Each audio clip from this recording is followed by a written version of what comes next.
Hello everyone, welcome back to the marathon session. So this is your last session and tomorrow is your exam.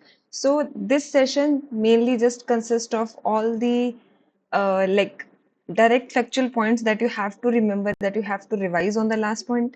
तो इसके अंदर हम include करेंगे, इसके अंदर मैं आपको एक बार हिस्ट्री रिवाइज करवा दूंगी जिससे कि आपको जो इम्पोर्टेंट साइंटिस्ट हैं हर एक डिफरेंट फील्ड के अंदर लाइक माइकोलॉजी की से रिलेटेड, बायो कंट्रोल से रिलेटेड, क्वारंटीन से रिलेटेड या बैक्टीरियोलॉजी एंड सो ऑन, तो वो आपको एक बार आप उसके गो थ्रू हो जाए कि कौन कौन से साइंटिस्ट है। तो समटाइम्स क्या होता है कि कुछ एक इम्पॉर्टेंट चीजें जो होती हैं बहुत रैंडमली हमारे एग्जाम के अंदर स्ट्राइक करती हैं। ओके, सो एक बार आपको ऐसा लगेगा कि ये बहुत ज्यादा ऐसे कुछ हो रहा है तो आपको इसका स्ट्रेस नहीं लेना। You shouldn't take any sort of stress right now. Purpose of making this is just that once you just go through with the video, you're able to revise. Okay, just recall it, just go through it once just. तो sometimes what happens कि वहां पर जब question आएगा तब उसको देखकर, options को देखकर हमारे माइंड के अंदर स्ट्राइक हो जाता है, because you have learned, you have studied everything. It's just to make a just a revision. So here we'll be covering like some historical point of view completely, and a few of the techniques, laboratory or analytical techniques like sterilization, filtration. Okay, different methods of like filter or sterilization or partial sterilization, pasteurization, ELISA, page, and so on. Okay, so without wasting any time, let's get started. Okay, so we'll begin with the history. I'll just write the key points only. Okay, I'll not write completely, so you just listen. I'll be very clear. Now, beginning from the very, very beginning of the plant pathology, we'll begin with Surpala. Okay, Surpala, it was started from around 1500 AD. Okay, 1500 AD it started. तो Surpala जो है, इन्होंने book लिखी थी. The book was वृक्ष Ayurveda. Okay, वृक्ष Ayurveda. And इस book के अंदर सबसे पहले मेंशन किया गया था अबाउट दी प्लांट डिजीज. तो सुरपला की बुक कौन सी हो गई? वृक्ष आयुर्वेदा होगी. उसके बाद नेक्स्ट इंपॉर्टेंट साइंटिस्ट जो हम पढ़ते होते हैं वो थे 1743 के अंदर निधम. निधम ने क्या किया था? पहले प्लांट पैरासिटिक निमाटोड जो है उसे इन्होंने डिस्कवर किया था. That was Anguina tritici. So basically Needham ने जो डिस्कवर किया था उसको उन्होंने नाम विब्रियो ट्रिटिसाई दिया था. एंगुइना ट्रिटिसाई तो नाम बाद में चेंज किया गया, किसी और ने नाम चेंज किया है. सो निधम identified or discovered the first plant pathogenic nematode, that was Vibrio triticide. ठीक है, उसके बाद आ जाते हैं हमारे पास जेजी कूहन. जेजी कूहन इन्होंने फर्स्ट बुक लिखी थी that was completely devoted to the plant pathology, that was diseases of cultivated crops, their causes and their control. ठीक है, उसके बाद आते हैं हेसे एंड हेसे. हेसे एंड हेसे इनकी रोल कहां पर है? अगार की डिस्कवरी के अंदर. सो दे डिस्कवर्ड अगार इन 1880. हेसे एंड हेसे ने क्या डिस्कवर किया है? अगार डिस्कवर किया है. उसके बाद आते हैं हमारे पास N A Cobb. N A Cobb जो है he gave the he is related to nematology also, and he also gave first scale to measure the plant disease intensity. First scale for measuring the plant disease intensity in the field was given by N.A. Cobb. Okay, next one is H.M. Ward. H.M. Ward is known as father of tropical plant pathology. ठीक है, then Robert Hartig. Robert Hartig is known as father of forest pathology. Then Paul Nealgard. Paul Nealgard is related to seed pathology. He is known as father of seed pathology. Okay, Robert Hartig, H.M. Ward, he is related to tropical, he is related to forest, and Paul Nealgard is related to seed pathology. So these are few of the scientists: Surpala, Vrakshayurveda, Needham, first plant parasitic nematode, J.G. Kuhan in 1858, the first plant pathology book, disease of cultivated crops, their causes and control. Hesse and Hesse in 1880 gave agar, discovered agar. Then N.A. Cobb, Nathan Augustus Cobb, he gave the first scale to measure the plant disease intensity. Then H.M. Ward, tropical plant pathology, Robert Hartig, forest plant pathology, then Paul Nealgard for the seed pathology.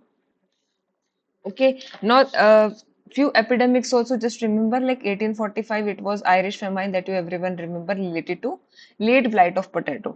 Okay, then Anton D. Berry discovered that it was because of the Phytophthora infestants. Okay, then other one is the downy mildew of grapes. Downy mildew of grapes, like in 1878, basically, in 1878, this all destruction started in France.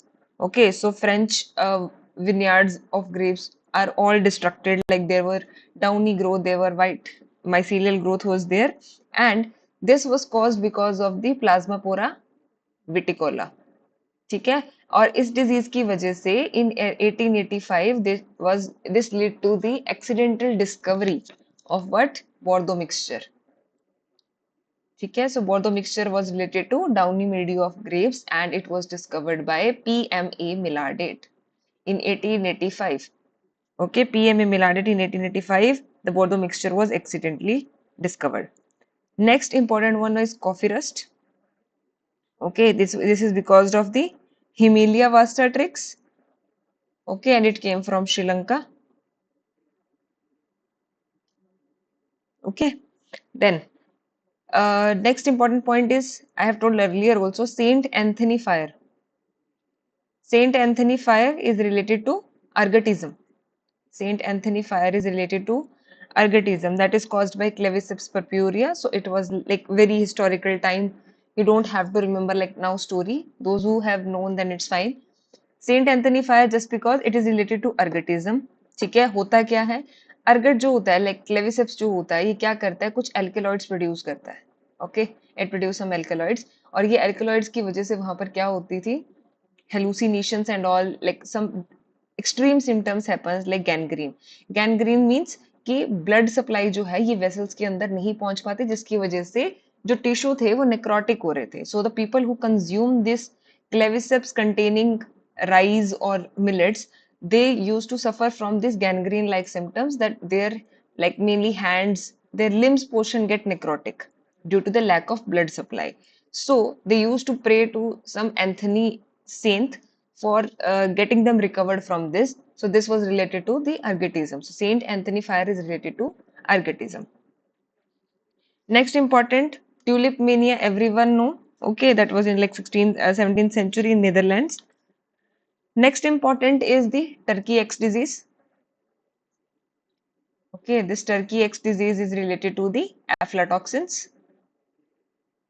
Okay, produced by Aspergillus flavus. Okay, this is found in peanuts mainly. So at that time, this is known as Turkey X disease. So it was basically observed in the England because the turkey was infected at that time and more than 1 lakh birds were died because of this.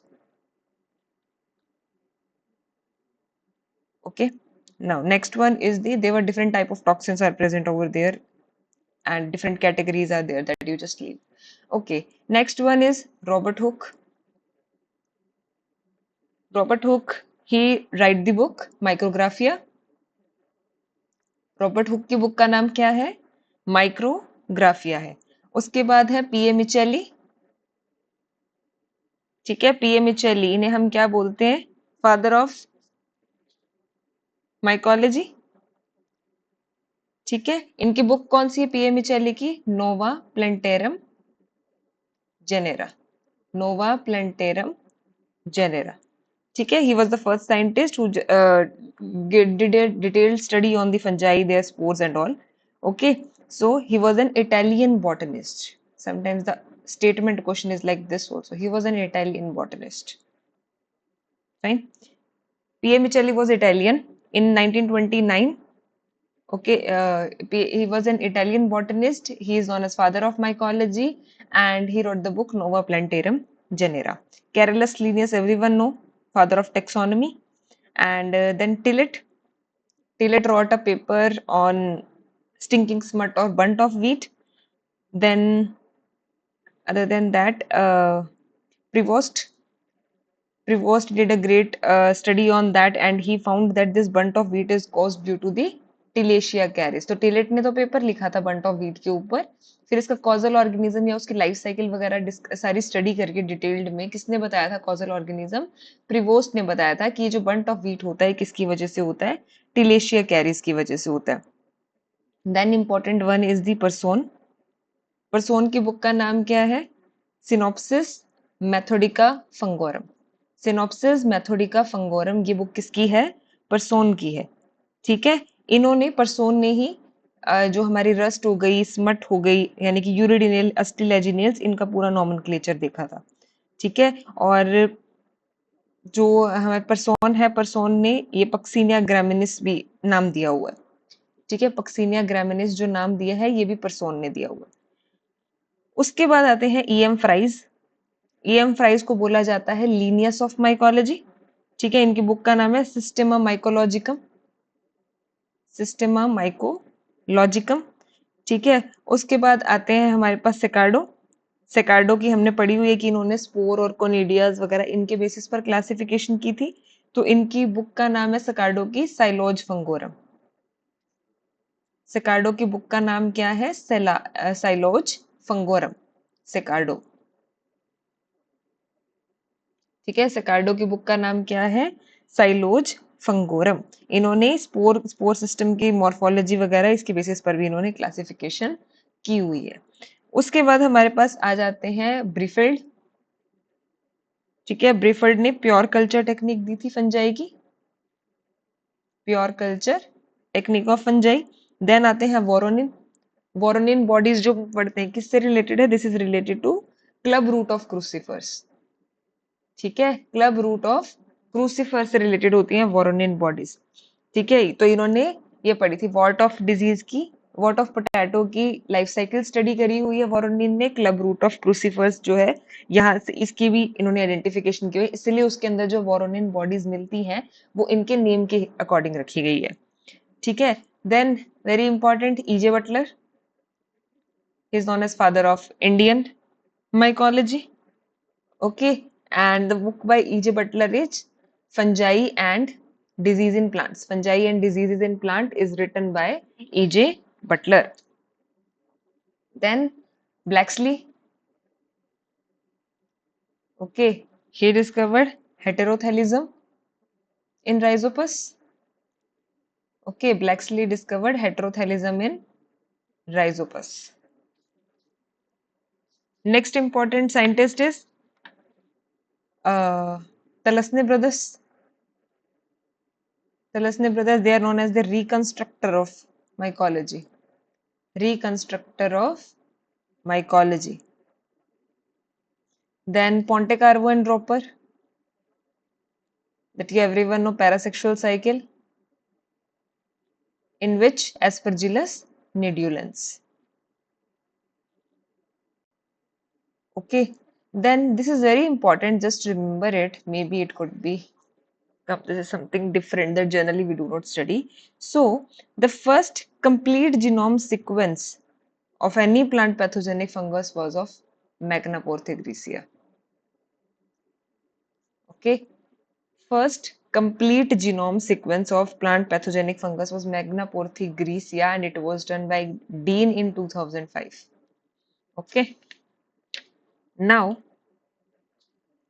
on a general case, the first genome sequence was of Neurospora. We use it as model organism, but for the plant pathogenic, it was of Magnaporthygricia. Okay, now something related to like bacteriology and all. Bacteriology important scientists are Leeuwenhoek. Okay, he is known as father of microbiology. He discovered like first simple microscope, the lens microscope and all. Then Ehrenberg, he coined the term bacteria.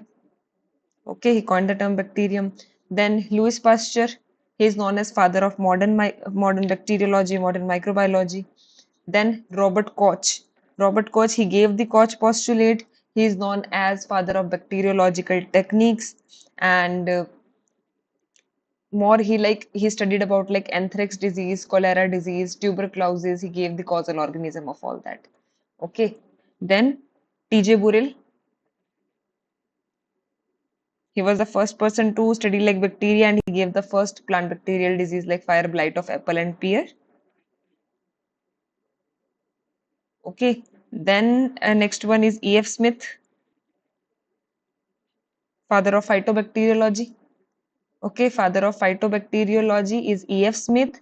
He gave the fourth Koch postulate. Three was given by Robert Koch and fourth one was given by EF Smith. and he did a great studies on like Ralstonia and black rot of cabbage. Okay, so some few important diseases he discovered. Then Riss gave the term genophore. Genophore is basically the genetic material of the bacteria.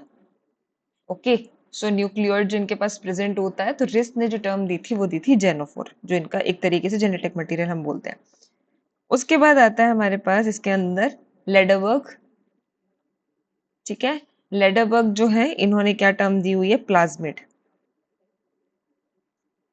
स्टॉल्प किससे related है, डेलोविब्रियो। Okay, then हमारे पास आ जाते हैं इसके अंदर die. Die ने पैथोवार जो हम यूज करते हैं इसकी टेक्सोनोमी के अंदर, बैक्टीरियल टेक्सोनोमी लिखते हैं तो पैथोवार लिखते हैं, this pathovar is given by Dye. ठीक है, तो ये कुछ इंपॉर्टेंट है। फिर आपकी जो पहली प्लांट बैक्टीरियल पैथोजन की जिसकी सिक्वेंसिंग हुई है वो है जाइलेला फास्टिडियोसा। पहली प्लांट पैथोजेनिक फंजाई जिसकी कंप्लीट जीनोम सिक्वेंसिंग हुई है वो है मैग्नापोर्थिग्रीसिया। फर्स्ट बैक्टीरियल प्लांट पैथोजन जिसकी सबसे पहले कंप्लीट जीनोम सिक्वेंसिंग हुई है वो है जाइलेला फास्टिडियोसा। ठीक है, जाइलेला फास्टिडियोसा की सबसे पहले हुई थी, सिम्पसन ने करवाई है इन 2000। ठीक है, बैक्टीरिया की पहले होगी, सिम्पसन ने 2000 के अंदर, 2005 के अंदर डीन ने मैग्नापोर्थी ग्रीसिया। अब वायरोलॉजी से रिलेटेड कुछ इंपॉर्टेंट साइंटिस्ट देखते हैं। ठीक है, एडोल्फ मेयर। एडोल्फ मेयर हमने ये वायरोलॉजी के अंदर भी डिस्कस किया, एक बार आपका रिवाइज हो जाएगा। So Adolf Meyer he gave the term like mosaic cran khet and all. Okay, so he told that yes, it is a sap transmitted disease, whatever it is, but it is sap transmitted. It could be infected into the healthy plant just because of the sap. It do not needs any other thing. Okay, so earlier they found that okay, it was because of bacteria only. Then came Ivanovsky in 1892 after 6 years. Then in 1892 he just used different bacterial filters and all, and it showed that it could pass through the bacterial proof filter also.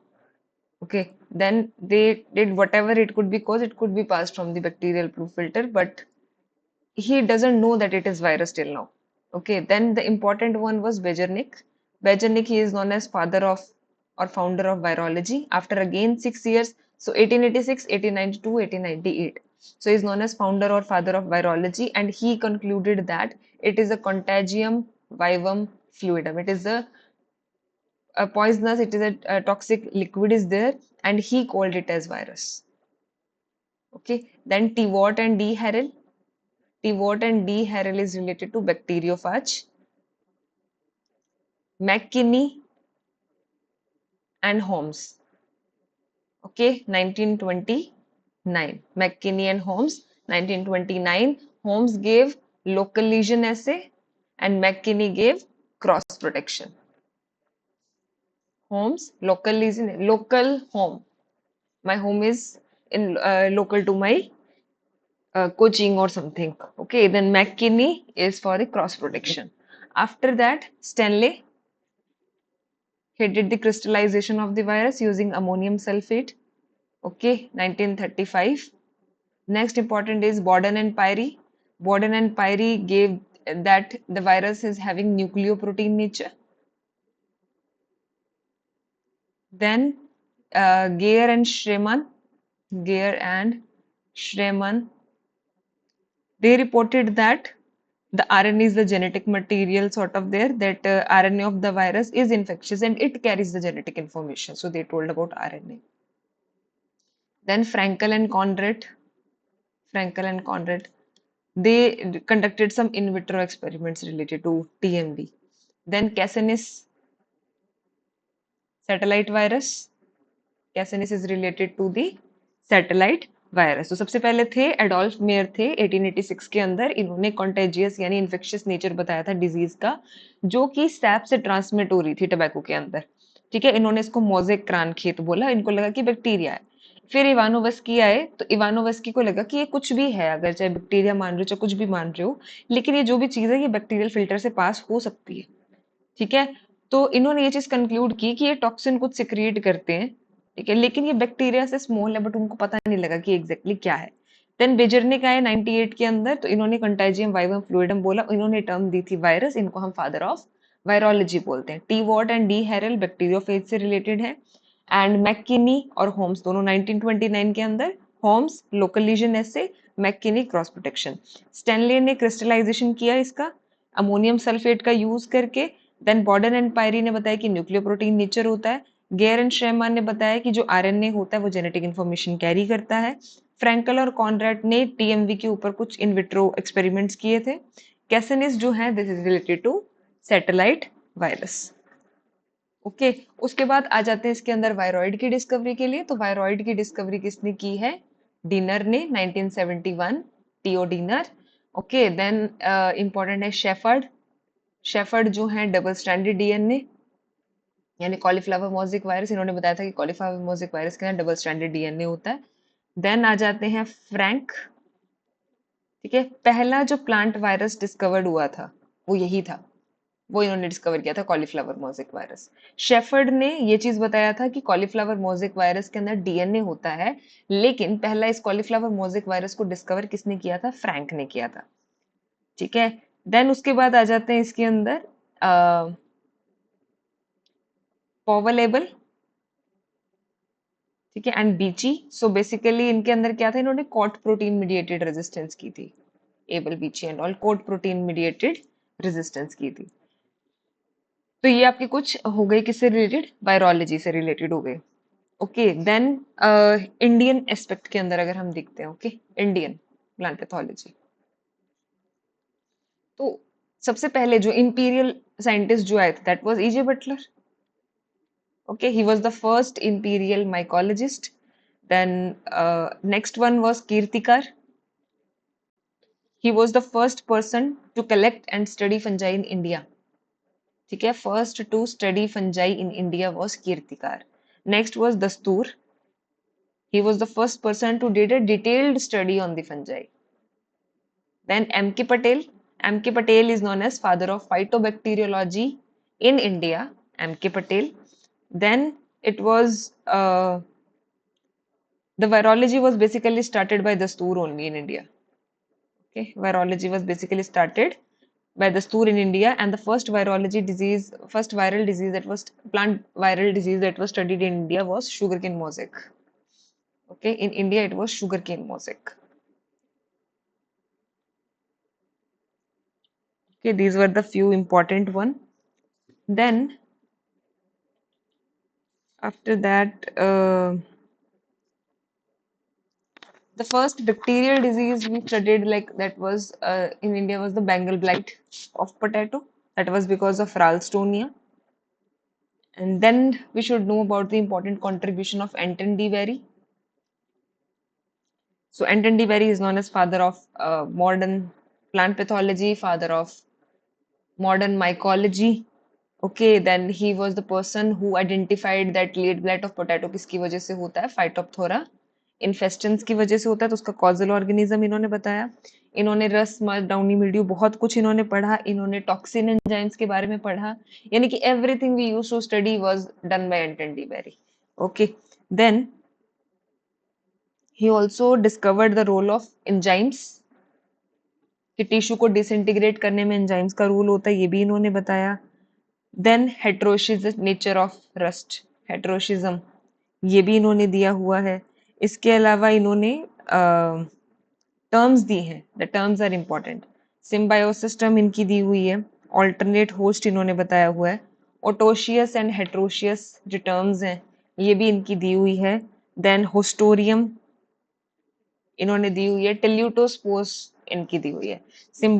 Symbiosis हो गया, haustorium हो गया, हेट्रोशियस ओटोशियस nature हो गया, chlamydospore हो गया, टीलियोस्पोर्स हो गया, और फाइटोप्थोरा इन्फेस्टेंस। ये जो टर्म है that was given by Anton de Bary. Okay, now next one was There were more of the scientists like, yeah, Mitra in 1931 discovered Karnal bunt of wheat. Okay, so this was directly asked like Karnal bunt of wheat was discovered in which year and by whom. So it was discovered in Karnal. That's why its name is given as Karnal in Haryana. So it was discovered by Mitra. Okay, Mitra for Karnal bunt of wheat. Then important is like Bibi Mundkar. Yeah, very very important. So Bibi Mundkar, he was the founder of Indian Phytopathological Society. Other than that, his book is important, Fungi and Plant Disease. And he did a great work on the taxonomy of smut. तो बीबी मुंदकर जो थे इन्होंने smut की taxonomy देखी है. इन्होंने फाइटोपैथोलॉजिकल society जो है उसे इस्टेब्लिश किया था. फंजाई एंड प्लांट डिजीज जो है इनकी बुक है. फंजाई ऑफ इंडिया भी इन्होंने लिखी हुई है. ठीक है. इसके बाद हमारे पास आते हैं क्या, तिरुमिलाचार. तिरुमिलाचार जो है इनके मोनोग्राफ का नाम है Uredinales of India. Uredinales of world, sorry, Uredinales of world. तो उन्होंने रस्ट स्मट सर्कोस्पोरा पे काम किया है. तो यूरिडिनेल्स ऑफ वर्ल्ड जो है ये तिरुमलाचार की बुक है. फिर इसके बाद आ जाते हैं हमारे पास केसी मेहता, जिनको father of rust in India हम कहते हैं, मतलब ठीक है, जिन्होंने रस्ट की पूरी लाइफ साइकिल जो है वो स्टडी की हुई है इंडिया में.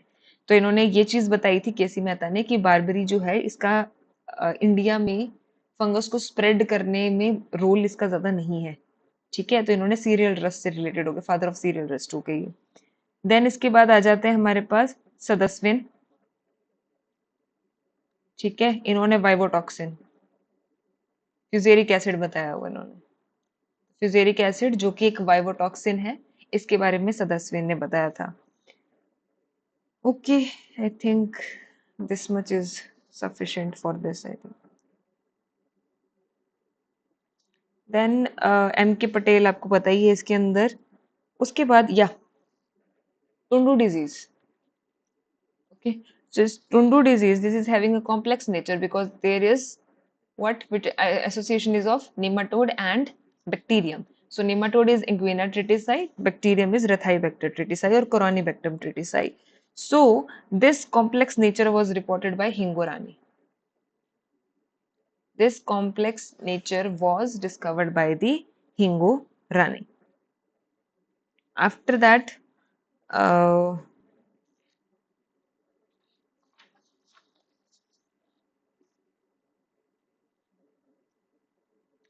um, there are many of them at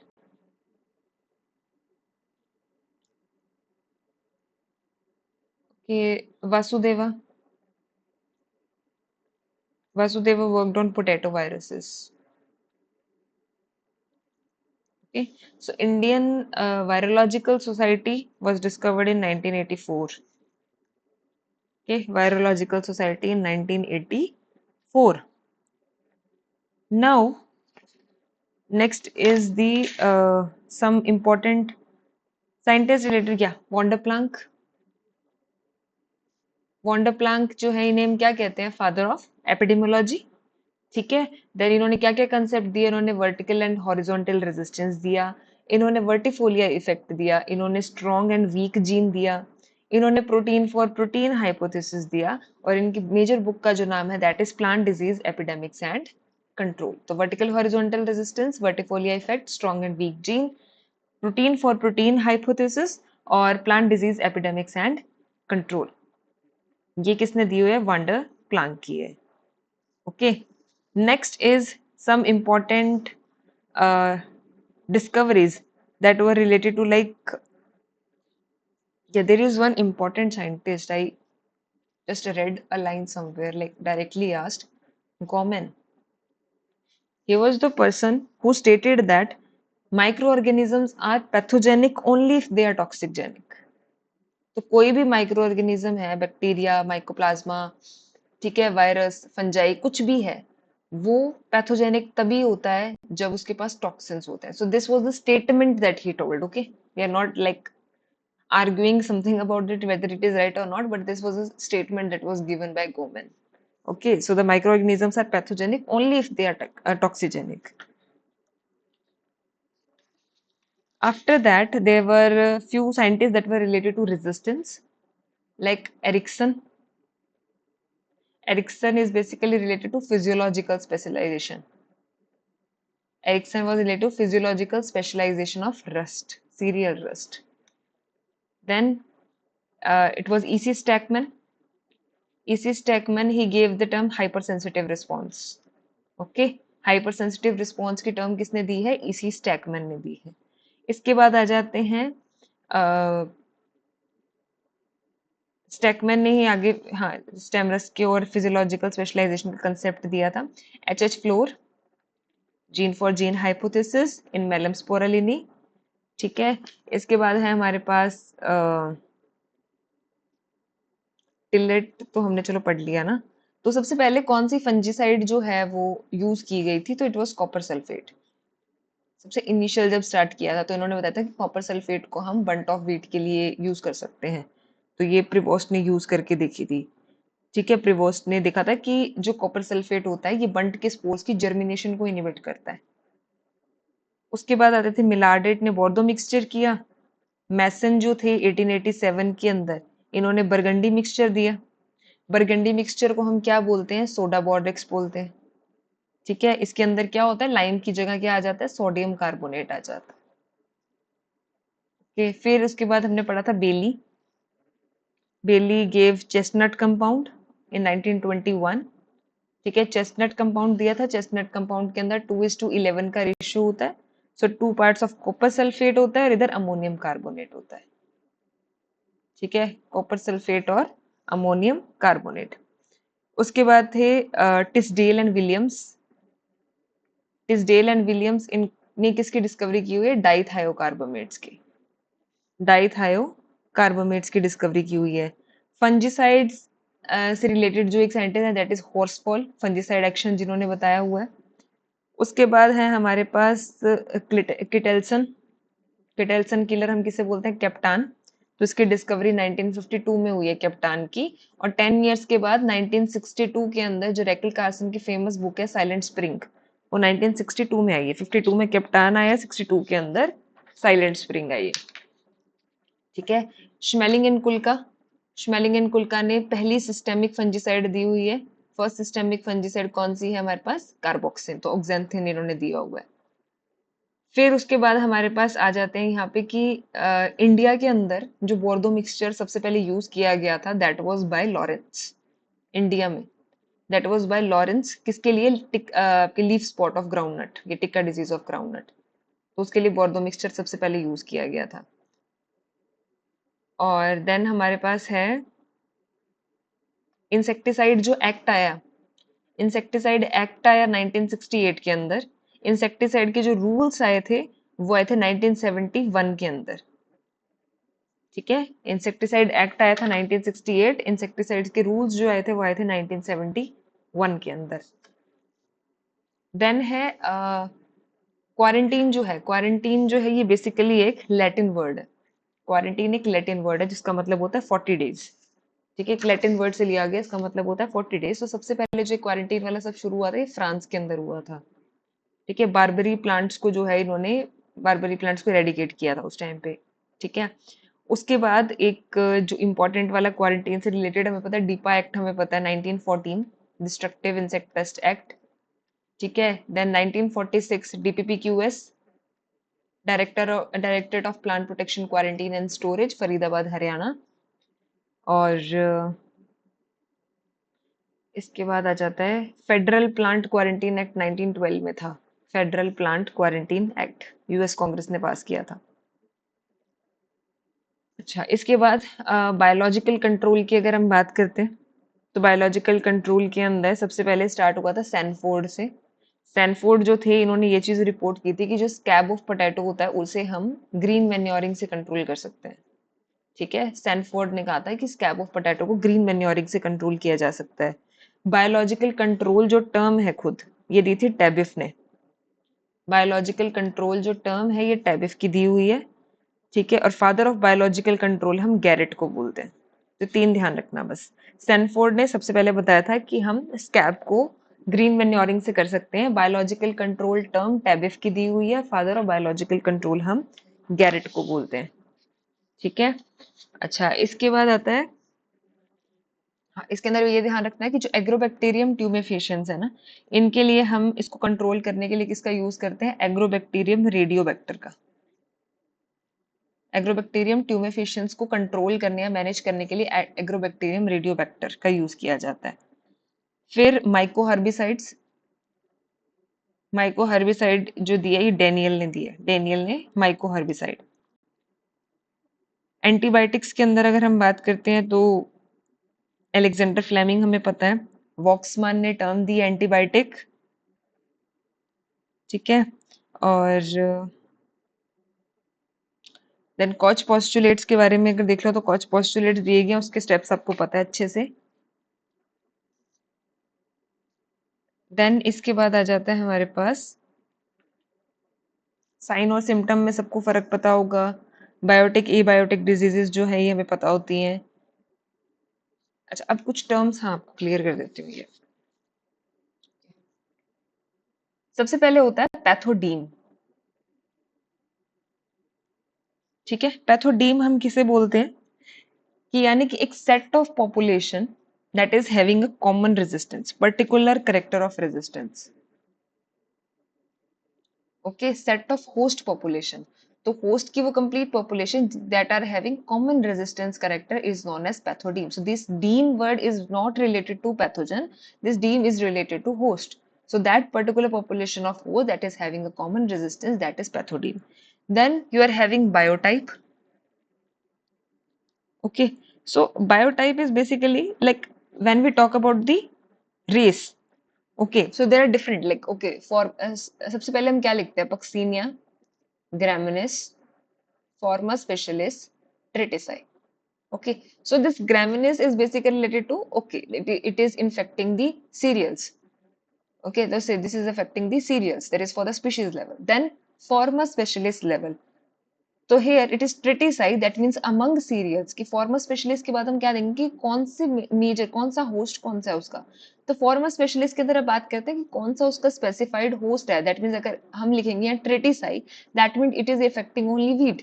अगर हम लिखेंगे hordei that means it is infecting only barley. So former specialist is related to specific host. After that, a race will come. So race will be there that among that particular host, which variety is infecting. Okay, that okay, it is triticide. But now there will be like race 1, race 3, race 5, race 7 something. No, it is infecting PBW 343. It is infecting like PBW 826. So कौन सी variety को वो affect कर रहे हो, variety से related हो गया race का काम। अब उस स्पीशीज और रेस के अंदर जब हम देखते हैं कि इनके एसेक्सुअली आगे फर्दर वो, तो रेस और स्पीशीज के अंदर जो एसेक्सुअल रिप्रोड्यूसिंग पॉपुलेशन जो इनकी होती है उसे हम कहते हैं बायोटाइप। ठीक है, तो स्पीशीज और रेस के अंदर वो पर्टिकुलर ग्रुप जिनके अंदर कुछ कैरेक्टर्स बहुत सिमिलर हैं, बहुत जेनेटिकली आइडेंटिकल हैं, एसेक्सुअली प्रोड्यूस हुए हुए हैं, उन्हें हम क्या कहते हैं, बायोटाइप कहते हैं। ठीक है, जैसे इसके अंदर पैथोडीम जो था वो था कि होस्ट की वो पॉपुलेशन, वो ग्रुप जिनके पास कॉमन रेजिस्टेंस होते हैं उन्हें हम पैथोडीम कहते हैं। और पैथोटाइप हम किसको कहते हैं, पैथोटाइप कहते हैं कि जिनके पास एक कॉमन विरुलेंस होती है। ठीक है, तो वी ट्रस्ट का पैथोटाइप है, यानी कि इनके पास एक वो ग्रुप ऑफ पैथोजेंस वो हो गए, वो पैथोजन की वो पॉपुलेशन होगी that is having common characters of pathogenicity. ठीक है, कॉमन कैरेक्टर ऑफ पैथोजेनिसिटी, तो पैथोटाइप हो गया। फिर एक होता है हमारे पास इसके अंदर वेरिएंट। ठीक है, वेरिएंट क्या होता है, वेरिएशन आना। कि फॉर एग्जांपल कभी कभी ऐसा होता है कि कोई भी एक पर्टिकुलर, जैसे फॉर एग्जांपल कि ये तीन होस्ट को कोई भी एक पैथोजन जो है या उसकी जो रेस है वो इनको अफेक्ट कर रही थी, मतलब मान लो ये चार वेराइटी को, ये रेस जो है रेस 1 है, this is infecting this 4 varieties and suddenly ये किसी फिफ्थ वेराइटी को इन्फेक्ट करने लग गई। ठीक है, तो वो उसका वेरिएंट हो जाता है, उसमें वेरिएशन आ गया तो वो एक नए को अफेक्ट करने लग गई है। दैट आर वेरिएंट्स कि व्हेन सडनली की कोई रेस की जो प्रोजेनी है वो किसी न्यू वेराइटी को इन्फेक्ट करने लग जाती है, that is it's variant. Okay, so I think this and yeah, pathovar we basically used in the case of bacteria. तो जैसे हम इधर फॉर्मा स्पेशलिस्ट यूज करते हैं in case of fungi, in case of bacteria we uses the pathovar जब ये बताना होता है हमें कि वो कौन से होस्ट को इन्फेक्ट करे, जैसे हम कहते हैं ना pathovar lycopersici, that means they are infecting the tomato, तो वैसे होता है ये। अच्छा, इसके बाद आ जाता है इसके अंदर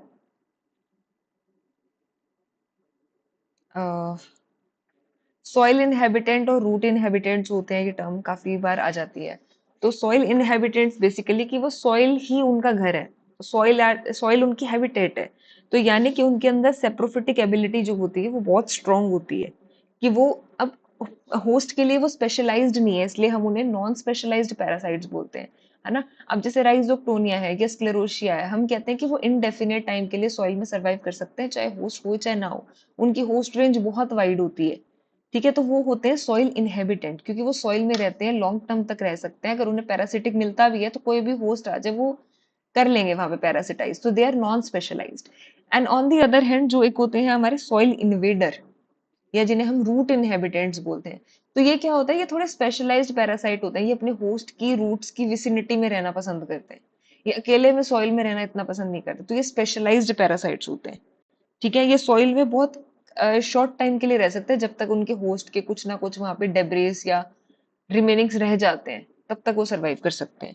ठीक है, तो ये म्यूचुअलिस्टिक भी हो सकते हैं, ये पैथोजन भी हो सकते हैं, सेप्रोबिक भी हो सकते हैं, बट ये स्पेशलाइज्ड होते हैं थोड़े।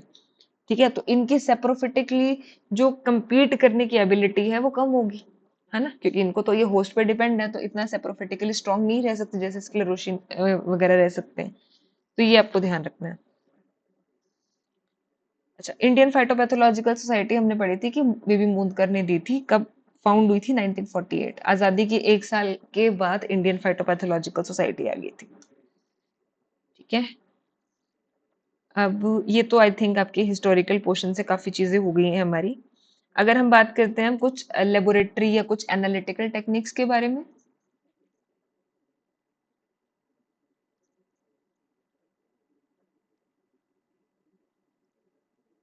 ठीक है, अच्छा, अब इसके अंदर क्या होता है, कल्चर मीडिया होता है हमारे पास। कल्चर मीडिया जो होता है दैट मीन्स कोई भी, वो सॉलिड भी हो सकता है, वो लिक्विड भी हो सकता है। केमिकल कॉम्पोजिशन के हिसाब से नेचुरल मीडिया होता है, सेमी सिंथेटिक होता है, सिंथेटिक मीडिया होता है। ठीक है, तो नेचुरल मीडिया होता है, नेचुरल मीडिया की डेफिनेशन होती है कि जिसकी कॉम्पोजिशन हमें नहीं पता, नेचुरल है वो हमें नहीं पता कि क्या रहती है, बिल्कुल अननोन कॉम्पोजिशन होती है, तो वो जनरली वी8 मीडिया आ जाता है उसके अंदर, क्योंकि इसमें 8 वेजिटेबल्स हमें नहीं पता किसकी कॉम्पोजिशन कितनी है इसमें। सेमी सिंथेटिक मीडिया के अंदर आ जाता है हमारा PDA, one of the important, जो हम जनरली यूज करते हैं। ठीक है, इसमें वीडीए सीड वी8 आ जाता है, ब्रोथ आ जाता है, इसमें पीडीए आ जाता है semi synthetic. Semi synthetic means कि कुछ कंपोनेंट्स की कॉम्पोजिशन हमें पता है कितनी है, कुछ की हमें नहीं पता है इसके अंदर। ठीक है, फिर सिंथेटिक मीडिया आ जाते हैं, सिंथेटिक में जिसकी सारी कॉम्पोजिशन हमें डिटेल में नो होती है, कि अगर इसमें 5 चीजें डाली हैं तो कौन सी कितनी कितनी अमाउंट में है, तो इसमें आ जाता है जेपेकडॉक्स अगार। ठीक है, अच्छा, ये तो हो गए आपके उसकी कल्चर मीडिया उनकी कॉम्पोजिशन के हिसाब से। अब कुछ होते हैं जैसे हमारे सेलेक्टिव, उनके रोल के हिसाब से, रोल के हिसाब से होते हैं, जैसे कुछ होते हैं सेलेक्टिव मीडिया। सेलेक्टिव मीडिया का क्या मतलब हुआ, कि दैट मीन्स कि वो मीडिया हम सिर्फ उस पर्टिकुलर पैथोजन के लिए यूज करते हैं। तो ये चीजें तब काम आती हैं हमारे, कि अगर कुछ कॉम्बिनेशन, कुछ मिक्सचर है हमारे पास वहां पे ना, कॉम्प्लेक्स ऑफ फंजाई या कॉम्प्लेक्स ऑफ बैक्टीरिया, तो आपको अपना जो डिजायरेबल है, जो आपको चाहिए वहां पे बैक्टीरिया या जो फंजाई आपको चाहिए वो आप कर सको, तो उसके लिए हम सिलेक्टिव मीडिया यूज करते हैं। ठीक है, तो स्पेसिफिक माइक्रो ऑर्गेनिजम्स को ग्रो करने के लिए सिलेक्टिव मीडिया जो है वो यूज किया जाता है। सेमी सिलेक्टिव होता है कि जिसके अंदर हम मतलब कुछ न्यूट्रिएंट वगैरह ऐसा दे देते हैं, कि मेनली फस्टिडियस बैक्टीरिया। ठीक है, हमें पता है फस्टिडियस बैक्टीरिया जो होते हैं ये वो बैक्टीरिया होते हैं जिनको एक स्पेसिफिक रिक्वायरमेंट चाहिए, तो हम अगर वो स्पेशल सी चीजें इनको दे देंगे तो फेस्टिडियस बैक्टीरिया को हम ग्रो करवा सकते हैं। तो ये सेमी सेलेक्टेड या एनरिच्ड मीडिया होते हैं, कि इनको हम कुछ स्पेशल चीजें देते हैं जो वो उन फेस्टिडियस बैक्टीरिया को चाहिए। ठीक है, एक होता है डिफरेंशियल मीडिया। डिफरेंशियल मीडिया क्या होता है, कि एक सेम अगार प्लेट के ऊपर आप डिफरेंट तरीके के माइक्रोब्स को जो है वो ग्रो करवा सकते हो। ठीक है, अलग अलग माइक्रोब्स को, जैसे कुछ की कॉलोनीज डिफरेंट बनेगी उस मीडिया के ऊपर, कुछ की डिफरेंट बनती है, ग्रोथ रेट डिफरेंट रहता है, तो वो डिफरेंशियल है कि आप एक ही सेम प्लेट पे आप डिफरेंशिएट कर सकते हो अलग अलग माइक्रोब्स को। ओके, तो ये हो गए आपके कुछ मीडियाज। देन इसके बाद आ जाता है हमारे पास स्टरलाइजेशन। स्टरलाइजेशन जो होती है डिफरेंट तरीके की होती है। जैसे एक क्वेश्चन मैच में जैसे पूछा गया था आईसीआर में ही, कि हम फिल्टर स्टरलाइजेशन किसके लिए यूज करते हैं। फिल्टर स्टरलाइजेशन आपने पीवाई क्यूज किए होंगे, तो फिल्टर स्टरलाइजेशन किसके लिए करते हैं, जो हीट लेबाइल होते हैं, है ना, जिनको ज्यादा हीट जो बियर नहीं कर सकते, हीट के लिए बहुत सेंसिटिव होता है, क्योंकि ऑटोक्लेव के अंदर आपका टेम्परेचर जो प्रेशर है वो बहुत ज्यादा होता है। तो जो उसको नहीं बियर कर सकते, तो वहां पर हम क्या यूज करते हैं, फिल्टर स्टरलाइजेशन करते हैं, कि जब हमें कुछ मान लो एक्सट्रैक्ट्स करने हैं, कुछ एंजाइम्स वगैरह इन सबको स्टरलाइज करना है, तब उस केसेस के अंदर हम हीट ये जो है ऑटोक्लेव नहीं यूज करते, तो हम फिल्टर स्टरलाइजेशन करते हैं। ठीक है, तो फिल्टर स्टरलाइजेशन बेसिकली किया जाता है कि हीट लेबाइल लिक्विड्स के लिए, कि कुछ रेगुलेटर हैं, कुछ हार्मोन्स हैं, एंजाइम्स हैं, उनके लिए। तो अब इसके अंदर जो मेम्ब्रेन फिल्टर हम यूज कर लेते हैं इसके अंदर, वो लाइक 0.1 या 0.2 की का करता है, 0.2 माइक्रोमीटर तक का। फिर हमारे पास आ जाती है हीट स्टरलाइजेशन। अब हीट स्टरलाइजेशन मॉइस्ट हीट भी होती है, ड्राई हीट भी होती है। मॉइस्ट हीट में सबसे इंपॉर्टेंट एग्जांपल होता है हमारा ऑटोक्लेव का, कि जब हमें मीडिया, यूटेंसिल्स, इन सबको स्टरलाइज करना होता है, तो 121.6 degree Celsius, 15 psi for 15 minutes. ठीक है। ड्राई हीट के अंदर हम अवन का यूज कर लेते हैं, हॉट एयर अवन का। ठीक है, तो इसके अंदर अराउंड लाइक 140 डिग्री सेल्सियस के नियर अबाउट का अगर हम देखते हैं, तो 4 आवर्स में हो जाता है। और टेम्परेचर इंक्रीज करते रहेंगे तो टाइम कम हो जाता है इसके अंदर। जैसे 160 करोगे तो 2 घंटे हो जाएंगे, 180 करोगे तो 1 आवर हो जाएगा, वैसे तो 140 फॉर 4 आवर्स। फिर हो जाता है हमारे पास फ्लेम स्टरलाइजेशन। फ्लेम स्टरलाइजेशन जैसे हम क्या करते हैं, कि जब हम इनोकुलेशंस करनी होती है हमें, तो हम नीडल को स्टरलाइज करते हैं। ठीक है, हम स्कैल्पल जो भी हम यूज करते हैं कल्चरिंग के लिए मान लो, तो उसके अंदर हम क्या करते हैं कि पहले 70% इथेनॉल के अंदर हम डिप करते हैं नीडल को, मान लो इनोकुलेशन नीडल है या स्कैल्पल है, 70% इथेनॉल में डिप करते हैं, फिर उसको फ्लेम के ऊपर स्टरलाइज कर लेते हैं। ये हमारे पास फ्लेम है, तो इसके ऊपर रख के से स्टरलाइज कर लेते हैं। ठीक है, तो ये हो गई हीट स्टरलाइजेशन। इसके अलावा केमिकल स्टरलाइजेशन भी होती है। केमिकल स्टरलाइजेशन के अंदर हम जैसे वर्किंग एरिया वगैरह क्लीन करना होता है, तब हम उसके अंदर भी इथेनॉल से भी वैसे कर लिया जाता है इसके अंदर। इसके अलावा फॉर्मेल्डिहाइड यूज होता है 0.1, जैसे दो मेन तो हम क्या यूज करते हैं, अगर हम एज अ डिसइंफेक्टेंट वगैरह देखें, तो 0.1% मर्क्यूरी क्लोराइड और 1% सोडियम हाइपोक्लोराइड, तो इनमें से कोई भी यूज कर लेते हैं। 0.1% mercury chloride and 1% sodium hypochloride, या फिर हम इथेनॉल यूज कर लेते हैं। गैसियस स्टरलाइजेशन की अगर हम बात करते हैं, तब उसके अंदर फॉर्मेल्डिहाइड यूज करते हैं। गैसेस के अंदर फॉर्मेल्डिहाइड को यूज किया जाता है। ठीक है, ओके।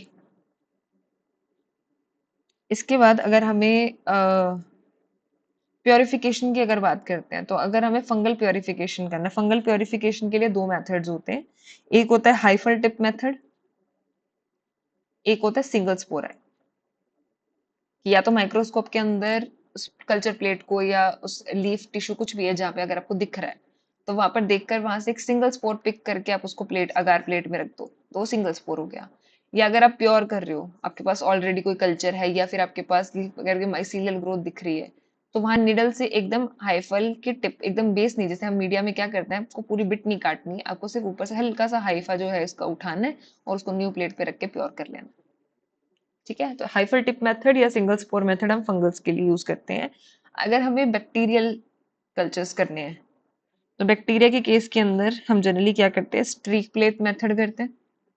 स्ट्रीकिंग करते हैं, जैसे सस्पेंशन आपने ले लिया, ठीक है, लूप के ऊपर आपने ऐसे करके लूप हो गई, लूप के ऊपर यहाँ पे सस्पेंशन या ऊज जो भी है वो लिया, देन आपने प्लेट ली, प्लेट के ऊपर आपने ऐसे जिगजैग में स्ट्रीक कर दिया।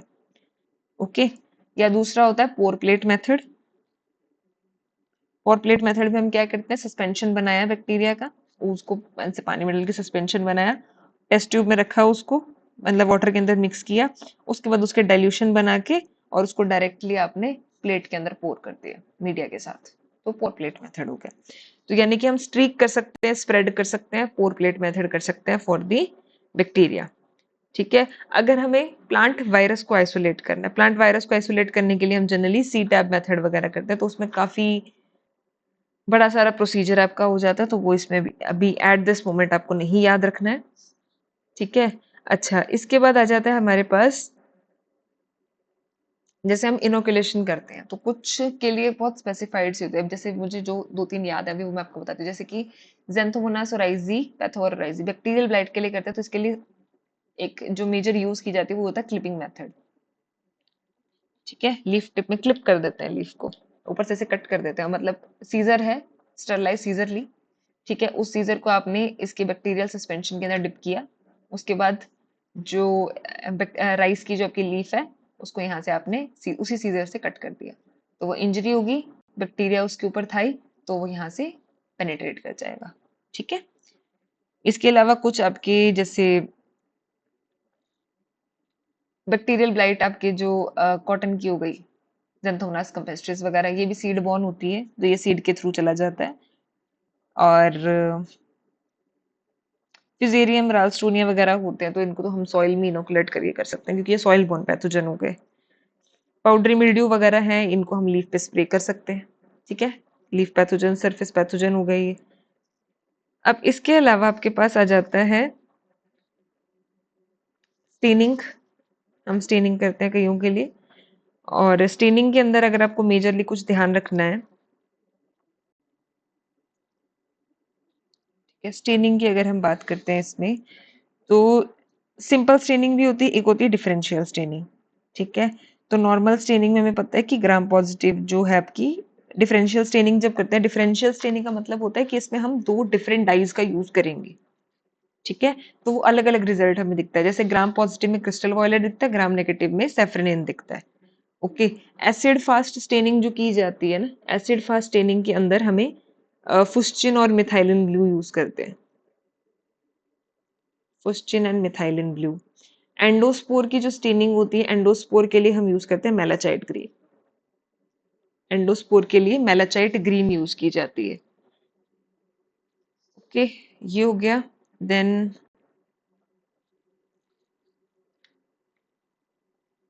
इसके बाद आ जाता है आपका सेंट्रीफ्यूगेशन। हमें पता है सेंट्रीफ्यूगेशन क्या होता है, एक ऐसा इंस्ट्रूमेंट होता है जो कि उनके कोई भी सब्सटेंस के सेडिमेंटेशन के रेट के हिसाब से उन्हें डिफरेंशिएट कर देता है। ठीक है, एक हाई स्पीड के अंदर वो इस तरीके से घूमता है, तो जो भी वहाँ ट्यूब होती है जिसका जितना सेडिमेंटेशन रेट होगा बहुत हैवी, से कुछ नीचे चले जाते हैं, फिर एक यहाँ लेयर बन जाती है। ऐसे डिफरेंट लेयर्स के अंदर वो डिफरेंट सब्सटेंसेस जो उस मिक्सचर में प्रेजेंट होते हैं उनको उनके सेडिमेंटेशन रेट के अकॉर्डिंग वो सेपरेट कर देता है। ठीक है, फिर एक होता है हमारे पास इसके अंदर स्पेक्ट्रोफोटोमीटर। स्पेक्ट्रोफोटोमीटर का मेनली प्रिंसिपल होता है किसके बेसिस पर, बियर लैम्बर्ट लो। स्पेक्ट्रोफोटोमीटर जो होता है इसका प्रिंसिपल होता है बियर लैम्बर्ट्स लो।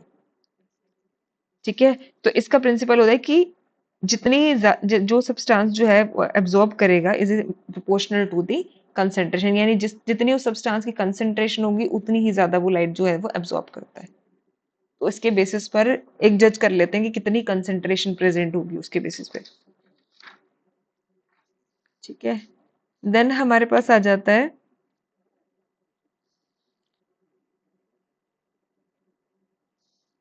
क्रोमेटोग्राफी होती है। ठीक है, तो अगर क्रोमेटोग्राफी की हम बात करते हैं, क्रोमेटोग्राफी, क्रोमेटोग्राफी में आपने सुनी होगी गैस क्रोमेटोग्राफी करवाते हैं या एचपीएलसी कराते हैं। ठीक है, दो इंपॉर्टेंट यूज करते हैं हम, गैस क्रोमेटोग्राफी होती है या फिर एचपीएलसी की फुल फॉर्म होती है हाई परफॉर्मेंस लिक्विड क्रोमेटोग्राफी। तो ये जो क्रोमेटोग्राफी होती है एक ऐसी टेक्निक होती है जिसके अंदर हम क्या कर सकते हैं कि आपका कोई भी एक मिक्सचर है, आपको उस मिक्सचर के अंदर देखना है कि क्या क्या कंपाउंड्स हैं, किसके बेसिस पर आएगा कि उसके अंदर अलग अलग इंटरेक्शंस होती हैं उन कंपोनेंट के बीच में, that there will be a stationary phase, there will be a mobile phase. यानी कि ऐसे मटेरियल होते हैं उसके अंदर जो मूव नहीं करते हैं, वो एक कॉलम में पैक रहते हैं, so that were the stationary phase. And there will be some solvent जो कि स्टेशनरी फेज से पास हो जाता है। ठीक है, तो इन डिफरेंट डिफरेंट, इन दो मेजर इनके हिसाब से डिफरेंट तरीके की क्रोमेटोग्राफीज जो है वो की जाती है। Okay, so gas chromatography and high performance liquid chromatography, these two that we mainly use here in plant pathology. So in gas chromatography this is basically used for the study of the, for separating the volatile compounds.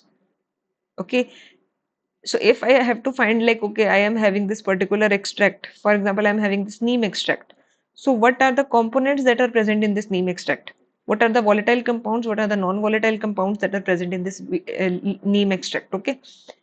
Then for the volatile compounds, we are generally doing the GC. We are using the gas chromatography. Okay. Then HPLC, it is a means advance form of a sort of liquid chromatography, जिसके अंदर हम अच्छा खासा pressure देते हैं, अच्छा खासा resolution देते हैं, जिससे हम कॉम्प्लेक्स मिक्सचर को डिफरेंशिएट कर सकते हैं कि कौन कौन से कंपोनेंट है। तो बस ये दो ध्यान रखने कि दो इंपॉर्टेंट होते हैं हमारे। देन आपके पास आता है यहाँ पे इलेक्ट्रोफोरेसिस। ठीक है, इलेक्ट्रोफोरेसिस हम पढ़ते हैं। तो इलेक्ट्रोफोरेसिस क्या होता है? इलेक्ट्रोफोरेसिस होता है कि इलेक्ट्रिक, यानी कि इसके अंदर हम करंट देते हैं इसके अंदर, ठीक है, चार्ज प्रोवाइड करते हैं। तो इसके अंदर जो भी आपके चार्ज्ड मॉलिक्यूल्स रहेंगे वो अपनी साइज, अपने शेप के बेसिस पर, चार्ज के बेसिस पर सेपरेट हो जाते हैं। ठीक है, जब हम जेल इलेक्ट्रोफोरेसिस रन करते हैं हम पीसीआर के बाद भी, तो हम उसके अंदर जो डीएनए बैंड्स बनते हैं वो अलग अलग साइज के हिसाब से बनते हैं ना। ठीक है, तो जो भी आपका सैंपल अपने साइज, शेप, उनके अकॉर्डिंग इलेक्ट्रिक फील्ड के अंदर वो सेपरेट हो जाते हैं, डिफरेंट चार्ज मॉलिक्यूल्स। तो इसमें जो जनरली हम यूज करते हैं, अगर एग्रोस जेल इलेक्ट्रोफोरेसिस करते हैं, इसके अंदर हम बेसिकली जो जेल बनाते हैं वो एग्रोस का बनाते हैं। ठीक है, एक सेकंड इंपॉर्टेंट होता है हमारे पास PAGE. PAGE is polyacrylamide gel electrophoresis. तो ये पेज जो है ये जनरली यूज किया जाता है, एग्रोस में हम जनरली डीएनए के लिए करते हैं, पेज जनरली हम प्रोटीन के लिए, डीएनए के लिए, आरएनए के लिए, इन सब के लिए कर लेते हैं। तो मेनली जो सबसे कॉमन हम यूज करते हैं दैट इज एसटीएस पेज। ये प्रोटीन के लिए यूज किया जाता है। एसटीएस पेज जो है ये प्रोटीन के केस में यूज किया जाता है, जब हमें डिफरेंट प्रोटीन्स को उनके साइज के अकॉर्डिंग सेपरेट करना होता है, तब हम यूज करते हैं एसटीएस पेज को। ठीक है, तो ये दो इंपॉर्टेंट जो है ये आपके ध्यान रखिएगा इसमें, कि जब हमें अलग अलग डीएनए फ्रेगमेंट को या प्रोटीन मार्कर को इनको अलग अलग करना होता है तब हम यूज करते हैं। तो डीएनए आरएनए के लिए हम नॉर्मल एग्रोस जेल लगा लेते हैं इसके अंदर, और जो हमारे पास प्रोटीन के लिए मेनली हम एसडीएस पेज यूज करते हैं। ठीक है, अब हमारे पास आ जाती है माइक्रोस्कोपी।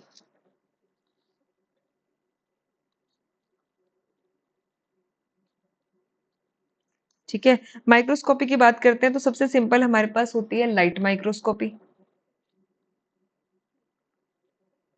ओके, सबसे सिंपल होती है हमारे पास लाइट माइक्रोस्कोपी। तो लाइट माइक्रोस्कोपी में क्या होता है, बस एक विजिबल लाइट को यूज करते हैं और कोई भी आपके बायोलॉजिकल सैंपल्स हैं, प्लांट टिश्यू हैं, उन्हें हम ऑब्जर्व कर लेते हैं। उससे थोड़ी सी ज्यादा आती है, जिसका ज्यादा अच्छा रेजोल्यूशन होता है, फिर आता है कंपाउंड माइक्रोस्कोप्स। कंपाउंड माइक्रोस्कोप्स में क्या आ जाता है हमारे पास, यहाँ पे सिंगल लेंस होता है आपके पास। ठीक है, यहाँ पे अब हमारे पास टू लेंसेज आ जाते हैं। एक ऑब्जेक्टिव लेंस होता है, एक ऑक्यूलर लेंस होता है, यानी कि एक जो कि ऑब्जेक्ट के ऊपर फोकस करता है, ऑक्यूलर जहां से हम देखते हैं, जो आई पीस होता है। ठीक है, तो ये मैग्निफिकेशन जो है ये उसका 1000 to 2000x जो है ये इंक्रीज कर देता है कंपाउंड माइक्रोस्कोप। फिर एक होता है हमारे पास स्टीरियो माइक्रोस्कोप। स्टीरियो माइक्रोस्कोप जो होता है इसका काम होता है कि हम 3D इमेज देखते हैं। जैसे आप कोई भी टिश्यू लेकर आए, उसके ऊपर अगर आपको फ्रूटिंग बॉडी फॉर एग्जांपल देखनी है, लग रही है आपको, तो उस फ्रूटिंग बॉडी को आप 3D फॉर्म के अंदर, स्टीरियो के अंदर देख सकते हो। तो लाइव सैंपल्स वगैरह को देखने के लिए हम, 3D इमेज देखने के लिए हम स्टीरियो का यूज करते हैं। तो ये 50 to 100x जो है वो उसे इंक्रीज कर देती है। फिर एक होता है ब्राइट फील्ड माइक्रोस्कोप। ठीक है, ब्राइट फील्ड जो होता है इसके अंदर क्या होता है कि बैकग्राउंड इसका ब्राइट होगा तो पिक्चर आपको थोड़ी डार्क में दिखती है। तो एक डार्क इमेज दिखती है स्टेन्ड ऑब्जेक्ट की, बैकग्राउंड लाइट रख के, तो काफी हाईलाइट हो जाती है अच्छे से। तो 1500x तक हमारा ये भी मैग्नीफाई हो जाता है। देन एक होता है हमारे पास phase contrast microscope. Phase contrast होता है कि इसके अंदर जो लाइट पास होगी तो डिफरेंट फेज बनेंगे इसमें ना, किसी से कम, कोई कम दिखेगा, कोई डार्क ज्यादा दिखेगा, तो डिफरेंट फेजेस दिखते हैं इसमें। तो इसमें क्या होता है, इसका प्रिंसिपल होता है कि जो लाइट पास होती है ना, जो लाइट स्पेसिमन से पास होगी और जो लाइट बैकग्राउंड मीडिया से पास होगी वो डिफरेंट होगी, ताकि कंट्रास्ट इमेज दिखे। क्योंकि दोनों से बराबर होके वैसे सेम दिखा तो हमें क्लियर नहीं दिखेगा। ठीक है, तो अगर हमें बिना स्टेन करे लाइव स्पेसिमेंस को देखना है तो हम फेस कंट्रास्ट माइक्रोस्कोप में जनरली देखते हैं। तो उसमें क्या होता है कि स्पेसिमेन से पास होने वाली लाइट और मीडियम से पास होने वाली लाइट जो होती है वो डिफरेंट, वो वेरी करती है, ताकि हमें एक डिफरेंट फेज दिखे। तो अगर हमें बिना स्टेनिंग के लाइव स्पेसिमेंस देखने हैं then we will use phase contrast microscope. Then एक होती है आपकी फ्लोरोसेंस माइक्रोस्कोपी। फ्लोरोसेंस माइक्रोस्कोपी में क्या होता है कि हम फ्लोरोसेंट, यानी कि चमकने वाली जो डाइज होती हैं जो अलग से लाइट शो करेंगी, वो डाइज को यूज करते हैं ताकि हम स्पेसिफिक मॉलिक्यूल्स को लेबल कर सकें। तो अगर वो फ्लोरेसेंस आपको दिखेगी दैट मीन्स आपका वो सब्सटेंस वहाँ पे वो चीजें प्रेजेंट हैं, नहीं दिखी तो नहीं है। तो हम फ्लोरेसेंट डाई का एक तरीके से हम यूज करते हैं लेबल करने के लिए कि हमें उस सैंपल में वो स्ट्रक्चर्स वो चीजें अलग से दिखे हमें। देन इलेक्ट्रॉन माइक्रोस्कोप आ जाते हैं, तो उसमें इलेक्ट्रॉन बीम का यूज किया जाता है। इसकी मैग्निफिकेशन फिर बहुत ज्यादा हाई हो जाती है। फिर इसमें आपके सैम आता है और टैम आ जाता है। सैम के अंदर हम बेसिकली 3D स्ट्रक्चर देखते हैं, ठीक है, सेल वगैरह की आउटर आपको 3D स्ट्रक्चर दिखेगी। टैम के अंदर हम उसकी प्रॉपर अंदर एनाटॉमिकल स्ट्रक्चर देखते हैं। तो टैम की रेजोल्यूशन सबसे ज्यादा होती है, ठीक है, सबसे ज्यादा इन डेप्थ दिखा जा सकता है। तो टैम के अंदर आपकी जो रेजोल्यूशन रहती है वो अराउंड 0.2 नैनोमीटर तक चली जाती है, यानी कि एक लाइट माइक्रोस्कोपी से 100 गुना ज्यादा रेजोल्यूशन कर लेता है। जबकि आपकी जो स्कैम की रहती है ये अराउंड 3 नैनोमीटर आप कह सकते हो, ठीक है। इसके तो 310 तक चली जाती है, 3 to 10 नैनोमीटर तक। इसकी 0.2 तक चली जाती है, ठीक है। यानी अगर इसकी 10 है तो इसकी 0.1 याद रख लो, अगर थोड़ा बहुत याद रखना है तो इसकी पॉइंट में चली जाती है रेजोल्यूशन। अच्छा, इसके अलावा अगर हम बात करते हैं हीमोसाइटोमीटर, ठीक है। हीमोसाइटोमीटर जो होता है, हीमोसाइटोमीटर का हम यूज करते हैं जब हमें स्पोर काउंट लेना होता है।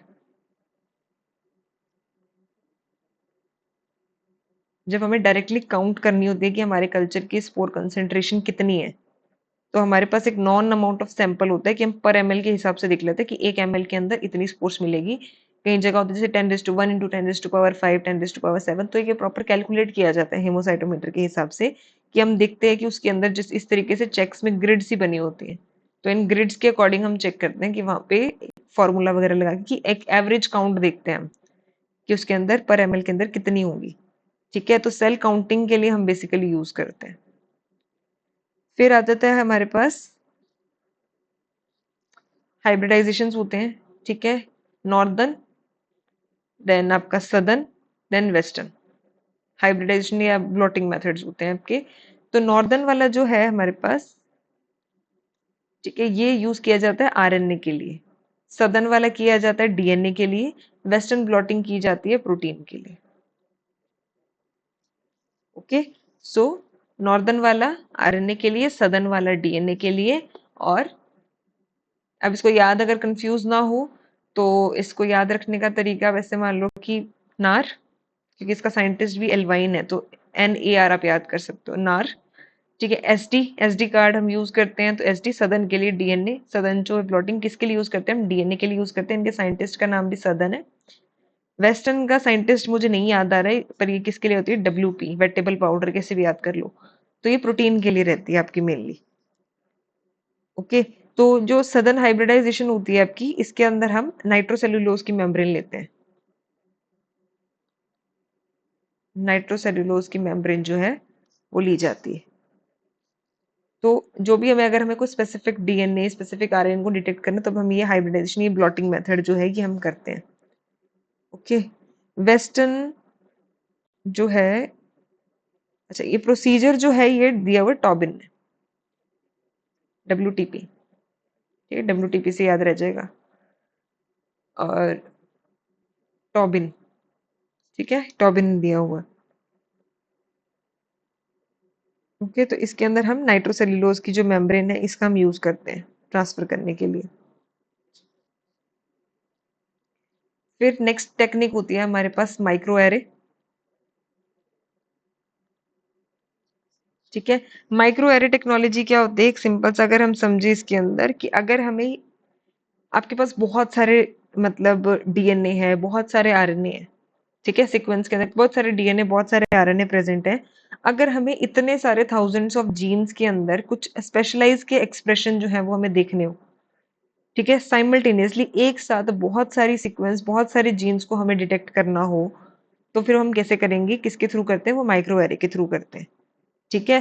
तो इसके अंदर हम क्या लगाते हैं कि जो जो भी टारगेट सीक्वेंस हमें चाहिए उसके कॉरेस्पॉन्डिंग हम उसके अंदर डीएनए या आरएनए प्रोब लगा देते हैं, ठीक है, कोई भी एक कॉम्प्लीमेंट्री सीक्वेंस लगा देते हैं, ठीक है। और एक माइक्रो एरे की चिप बनी होती है जो कि सिलिकन की बनी होती है, सिलिकन या ग्लास की, सिलिकन या ग्लास की कुछ चिप बनी होती है। उस चिप के अंदर आपके पास प्रोब लगे होते हैं, यानी कुछ कॉम्प्लीमेंट्री सीक्वेंस लगी होती हैं। फॉर एग्जाम्पल इसको कंफ्यूज मत हो, बस इतना सा ध्यान रखो कि कैसे चिप मेथड होता है। ठीक है, चिप मेथड के अंदर हम क्या करते हैं कि हम कई सारी सीक्वेंस जो है उनकी प्रेजेंस हम एक साथ डिटेक्ट कर सकते हैं कि वो हमारी प्रेजेंट है या नहीं है। तो क्या करनी है, एक सिलिकन या उसकी चिप बनी होगी। ठीक है, इसके अंदर, इस चिप के अंदर आपने पहले से जो आपको मान लो ABCD ये 4 सीक्वेंस चाहिए। इन चारों सीक्वेंस के कॉम्प्लीमेंट्री आप कुछ ना कुछ सीक्वेंस यहाँ पर पहले से डाल के रखोगे, और उसके ऊपर अपना जितना भी कॉम्प्लेक्स सैंपल है, चाहे उसमें 1000 सीक्वेंस प्रेजेंट हो, ठीक है, उसके बाद उस सैंपल को इसके अंदर फिल करोगे। ठीक है, अब जो जो तो इसके कॉम्प्लीमेंट्री होगी वो तो बाइंड हो जाएंगी, बाकी सबको हम वॉश अवे कर देते हैं। तो इससे हम आराम से एनालाइज कर सकते हैं कि जहां जहां पे स्पॉट पे फ्लोरेसेंस बनी, यानी कि वो सीक्वेंस यहाँ पे प्रेजेंट है। अगर फ्लोरेसेंस नहीं आई तो यानी कि वो सीक्वेंस प्रेजेंट नहीं है। ठीक है, तो सिलिकॉन की चिप इसमें यूज की जाती है। फिर उसके बाद आ जाता है आपके पास यहाँ पे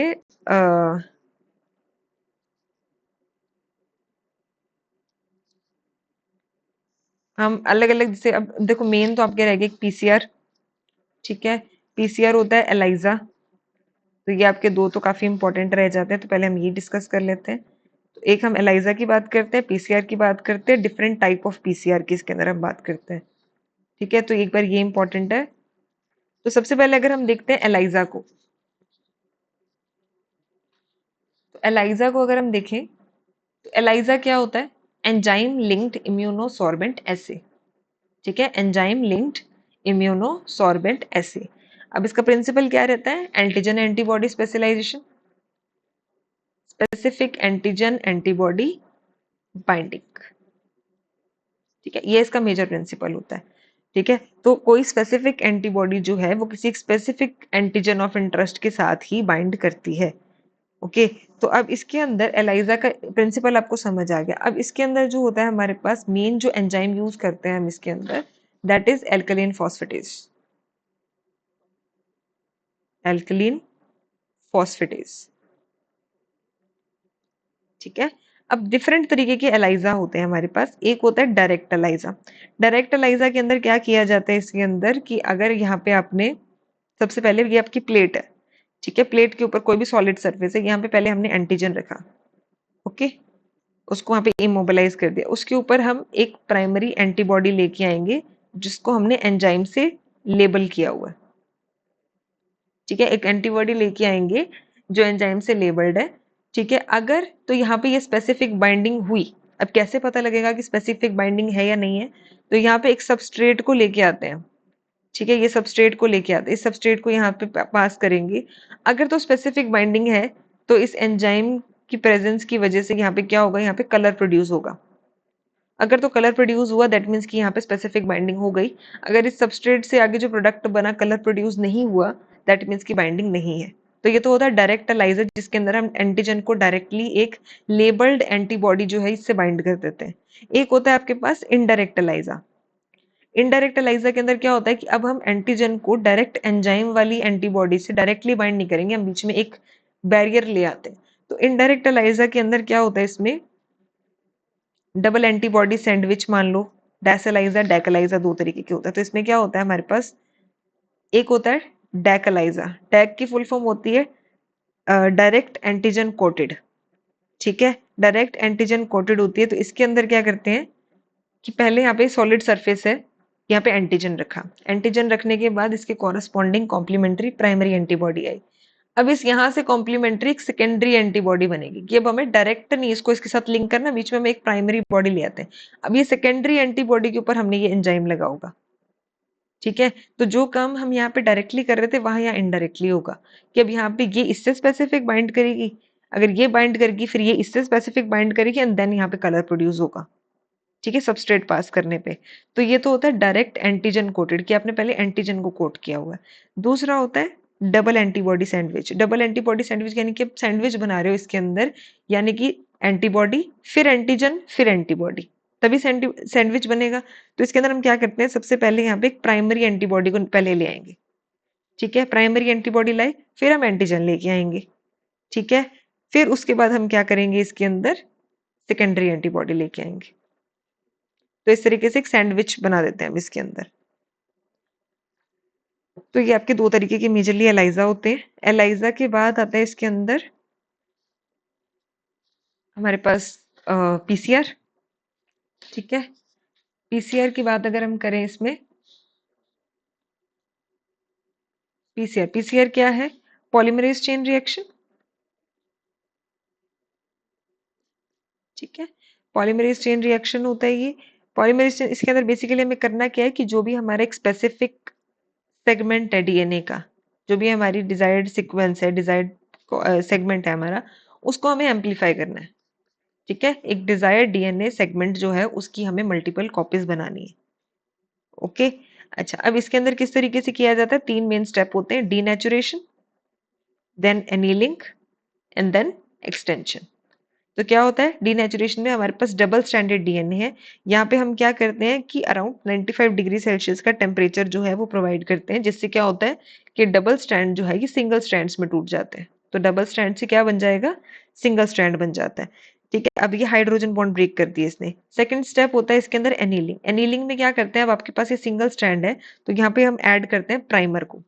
प्राइमर जो होता है ये शॉर्ट ओलिगोन्यूक्लियोटाइड की सीक्वेंसेस होती हैं, जिनका काम होता है कि वो 3' फ्री एंड प्रोवाइड करवाते हैं, ताकि यहाँ पे फर्दर पॉलीमरेज जो है वो हम ऐड करें और इसका दोबारा कॉम्प्लीमेंट्री सीक्वेंस बना दें। तो प्राइमर जो होते हैं इसके अंदर, प्राइमर को अनील करने के लिए हम अराउंड इसके अंदर 55 डिग्री के नियर अबाउट टेम्परेचर जो है वो देते हैं।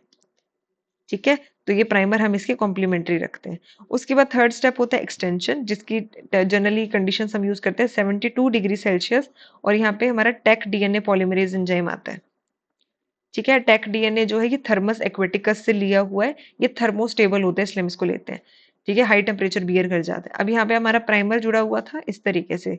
अब यहाँ पे ये डीएनए पॉलीमरेज एंजाइम आके जुड़ेगा, और जो हमारे सिंगल स्ट्रैंड है उसके कॉम्प्लीमेंट्री को और बना देगा। तो यहाँ एक से दो कॉपीज बन जाएंगी, ऐसी मल्टीपल कॉपीज जो है वो क्रिएट होती रहती है। ठीक है, अब जो पीसीआर है हमारे पास, ये डिफरेंट तरीके के रहते हैं। हमारे पास अलग अलग टाइप ऑफ पीसीआर होते हैं। कन्वेंशनल पीसीआर तो यही हो गया जो हमने पढ़ा कि इसमें हम ये हीट स्टेबल थर्मस एक्वेटिकस हम यूज कर लेते हैं डीएनए पॉलीमरेज एंजाइम, जो क्या कर देता है? एम्पलीफाई कर देता है। अच्छा, इसके अलावा एक होता है हमारे पास आरटी पीसीआर, एक होता है रियल टाइम पीसीआर। तो ये दोनों अलग अलग हैं, ठीक है, इनमें कंफ्यूज नहीं होना। आरटी पीसीआर की फुल फॉर्म होती है रिवर्स ट्रांसक्रिप्टेज पीसीआर। ठीक है, रिवर्स ट्रांसक्रिप्टेज पीसीआर होता है। तो इसके अंदर हम क्या करते हैं? आरएनए को डिटेक्ट करते हैं। अगर हमारे पास RNA as a genetic material है तो उसको डिटेक्ट करते हैं। तो इसमें पहले क्या होता है? रिवर्स ट्रांसक्रिप्टेज एंजाइम लगता है। अब ट्रांसक्रिप्टेज एंजाइम का काम क्या होता है? डीएनए से आरएनए बनाना। तो रिवर्स ट्रांसक्रिप्टेज का काम क्या होगा? आरएनए से दोबारा डीएनए बनाना। ठीक है, उसके बाद फिर पीसीआर लगता है। तो जब हमें आरएनए को डिटेक्ट करना होता है तब इसके अंदर हम आरटीपीसीआर लगाते हैं, कि उसके अंदर आरटीपीसीआर से क्या होगा? आरएनए से पहले कॉम्प्लीमेंट्री डीएनए बनेगा, और उसके बाद हम फिर उसकी एम्पलीफिकेशन करवा देंगे। रियल टाइम पीसीआर जो होता है, रियल टाइम पीसीआर को जिसको हम क्यू पीसीआर भी कहते हैं, तो इसके अंदर क्या होता है कि नॉर्मल केस में जब हम पीसीआर को रन कर देते हैं ना, तो पूरी वो 2-3 घंटे की प्रोसेस जब एम्पलीफिकेशन की चलती है, उसके एंड में हमें पता जाके लगता है कि जब हम जेल वगैरह रन करेंगे तब हमें पता लगेगा कि अच्छा अभी हमें ये डीएनए मिला है, या इतनी अमाउंट के अंदर डीएनए हमारे पास आया है, यानी उसकी क्वांटिटी, उसकी कितनी अच्छी क्वालिटी है, कितनी ज्यादा अमाउंट में एम्पलीफाई हो रहा है, वो सब चीजें हमें पूरी पीसीआर खत्म होने के बाद पता लगती है बाकी नॉर्मल पीसीआर में। लेकिन क्यू पीसीआर, जिसको हम क्वांटिटेटिव पीसीआर कहते हैं या रियल टाइम पीसीआर कहते हैं, इसके अंदर हम जब वो पूरी एम्पलीफिकेशन की प्रोसेस चल रही होती है, तो उस रियल टाइम के अंदर, यानी कि any time throughout the process of this amplification, we are able to detect that which particular segment of the DNA is amplifying too much, how much extent to how much quantity it is good or not. Okay, so in quantitative PCR or real time PCR, we are able to quantify the amount of DNA present in the sample, because we use some fluorescent dyes and all. So we are able to detect that okay, this much bright dyes we are able to see, so this much good quantity of DNA will be there. So in real time, throughout the process, we are able to detect the quantity of the DNA fragments. So ये difference होता है real time PCR और RTPCR के अंदर। अगला एक important जिसमें होता है, एक होता है नेस्टेड पीसीआर। ठीक है, नेस्टेड पीसीआर क्या होता है कि इसके अंदर नेस्टेड पीसीआर का बेसिकली यूज होता है when we have to avoid any sort of contamination. जब आपको एरर्स अवॉइड करना है, आपको कंटामिनेशन अवॉइड करनी है, तो इसके अंदर two sets of PCR primers use किए जाते हैं। नेस्टेड पीसीआर में two sets of primer use किए जाते हैं इसके अंदर। ठीक है, तो पहला प्राइमर जो है वो जनरली जो हमारा डीएनए फ्रेगमेंट है उसके बेसिस पे किया जाएगा। उसके बाद जो सेकंड प्राइमर लगाया जाता है, वो जो हमारा अब इससे प्रोडक्ट बना है इसके कॉम्प्लीमेंट्री हम प्राइमर लगाते हैं। तो एक तरीके से एरर को, कंटामिनेशन को अवॉइड करने के लिए हम क्या करते हैं, उसकी सेंसिटिविटी को इंक्रीज करने के लिए नेस्टेड पीसीआर यूज करते हैं। तो 2 सेट ऑफ प्राइमर हम इसके अंदर यूज करते हैं। ठीक है। फिर एक होता है मल्टीप्लेक्स पीसीआर। मल्टीप्लेक्स पीसीआर का मतलब क्या हो गया, मल्टीपल हो गया। इसका मल्टीपल का मीन्स कि हम नॉर्मल केस में क्या होता है कि यहाँ पे आपका सैंपल है, हम किसी एक स्पेसिफिक डीएनए फ्रेगमेंट जो है उसे एम्पलीफाई करना है। लेकिन अगर हमें मल्टीपल सैंपल्स को मल्टीप्लाई करना है इसके अंदर एक साथ, मल्टीपल टारगेट सीक्वेंस है हमारी एक ही रिएक्शन के अंदर, तब हम यूज करते हैं मल्टीप्लेक्स पीसीआर। तो इसके अंदर हम मल्टीपल प्राइमर्स जो है हम ऐड कर देते हैं, साथ में फ्लोरोसेंट प्रोब या डाई अलग अलग कलर की ऐड कर देंगे, ताकि उसके हिसाब से हम डिटेक्ट कर पाए कि हमने चार, मान लो रेड ब्लू ग्रीन येलो चार करती, चार डिफरेंट सीक्वेंस को करने, चारों को डिफरेंट डिफरेंट कलर के डाई से हम ऐड कर देते हैं। तो उससे हमें बाद में पता लग जाता है कि अच्छा ये चारों प्रेजेंट है, कितनी प्रेजेंट है। ठीक है। तो ये हमारी कुछ मेजर टाइप ऑफ पीसीआरस जो है वो होते हैं। ओके, आई थिंक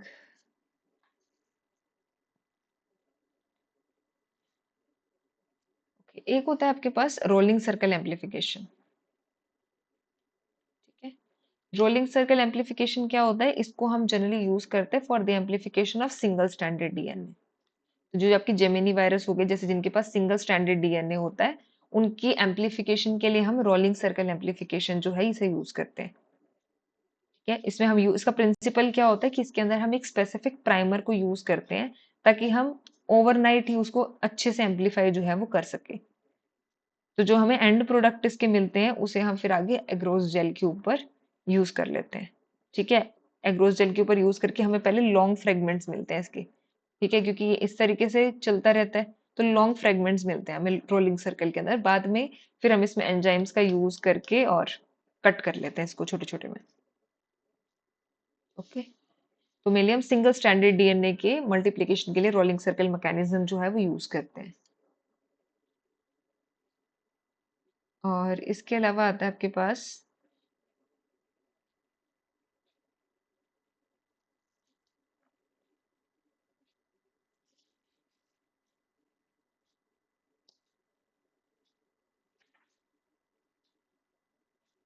अच्छा एक हमारे पास होती है क्रिस्पर कैस।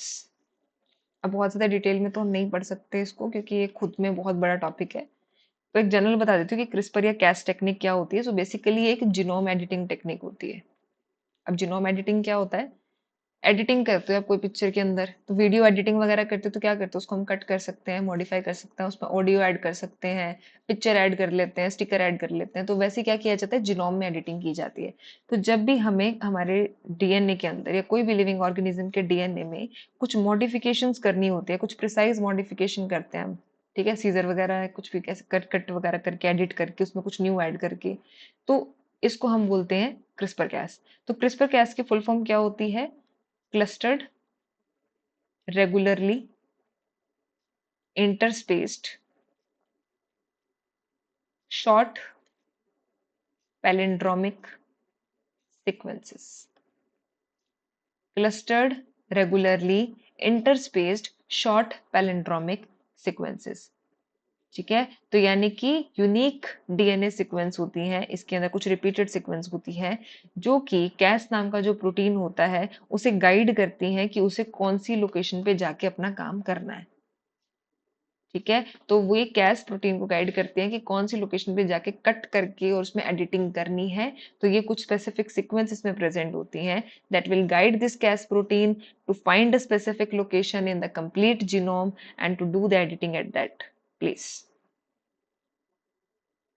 ठीक है। तो इस क्रिस्पर कैस को हम जनरली प्लांट डिजीज मैनेजमेंट के लिए भी हम काफी यूज करते हैं। जैसे कि अगर हमें रेजिस्टेंट प्लांट्स बनाने हो, तो इसमें क्या किया जाता है कि हम जो ससेप्टिबिलिटी के जीन्स होते हैं, तो जीनोम के अंदर जहां जहां पे ससेप्टिबिलिटी के जीन्स होते हैं हम उनको टारगेट कर सकते हैं। ठीक है।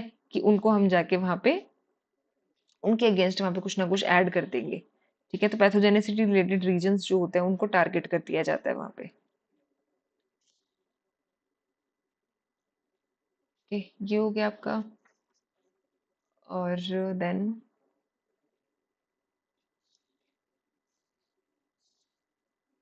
अच्छा एक होता है लैंप, लैंप टेक्निक। ठीक है। लैम्प जो होती है हमारे पास, लैम्प को हम कहते हैं, इसकी फुल फॉर्म जो होती है, that was skipping from my mind.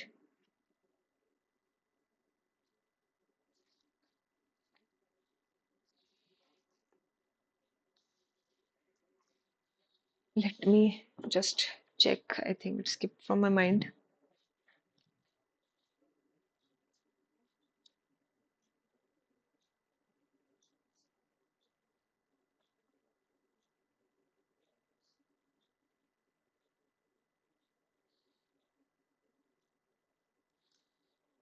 Yeah, loop mediated isothermal amplification. Okay, so lamp क्या होती है?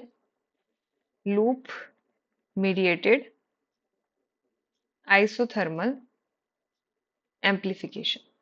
सो अब इसके अंदर एक चीज तो क्लियर हो रही है, that amplification is done, and second important thing that we are clear, like there is isothermal. So PCR में हम क्या करते हैं, 3 डिफरेंट स्टेजेस होते हैं, तो उनके टेम्परेचर भी डिफरेंट डिफरेंट थे। तो यहाँ पर क्या होता है, यहाँ पे हम टेम्परेचर कांस्टेंट रखते हैं। सो इसके अंदर भी हम न्यूक्लिक एसिड का एम्पलीफिकेशन करते हैं, लेकिन इसके अंदर हम जो टेम्परेचर रखते हैं वो कांस्टेंट टेम्परेचर रखते हैं। ठीक है, तो हम जितने भी अंदर रिएजेंट यूज करते हैं उनको वहां पे स्टेबलाइज कर देते हैं उनको। तो एक सिंगल ट्यूब के अंदर ही हम सब कुछ ऐड करके उसके अंदर, ठीक है, और उसको हम एक कांस्टेंट टेम्परेचर के ऊपर एम्पलीफाई करते हैं। तो इसके अंदर जो हम एक क्रायो प्रोटेक्टेंट ऐड करते हैं उन्हें फ्रीज करने के लिए, रिएजेंट्स को उन्हें फिक्स करने के लिए, तो वो क्रायो प्रोटेक्टेंट जो है वो हम इसमें ट्री हेलोज ऐड करते हैं। ठीक है, चलिए ये हो गया आपका। And one more technique is there, that is lateral flow assay, lateral flow assay. तो ये क्या होता है, ये एक पेपर बेस्ड स्ट्रिप मेथड होता है इस तरीके से। ठीक है, पेपर बेस्ड स्ट्रिप मेथड। तो एक डायग्नोस्टिक टेस्ट होता है कि अगर आपको ये चेक करना हो कि उस पूरे प्रोसेस के अंदर वो पर्टिकुलर पैथोजन प्रेजेंट है या नहीं है, तो ये चेक करने के लिए हम एक सिंपल सा स्ट्रिप मेथड यूज करते हैं। तो इसमें क्या होता है कि उस पर्टिकुलर जो स्ट्रिप होती है, यहाँ पे कुछ एंटीबॉडीज वगैरह होती है, ठीक है, बाइंड होते हैं, यहाँ पे प्रॉब्स से लगे होते हैं। तो अगर उसके ऊपर हम जस्ट एंटीजन की ड्रॉप डालते हैं और वहां पे जाके अगर बाइंडिंग हो जाती है, तो वहां पे हमें एक विजुअल सिग्नल दिखता है।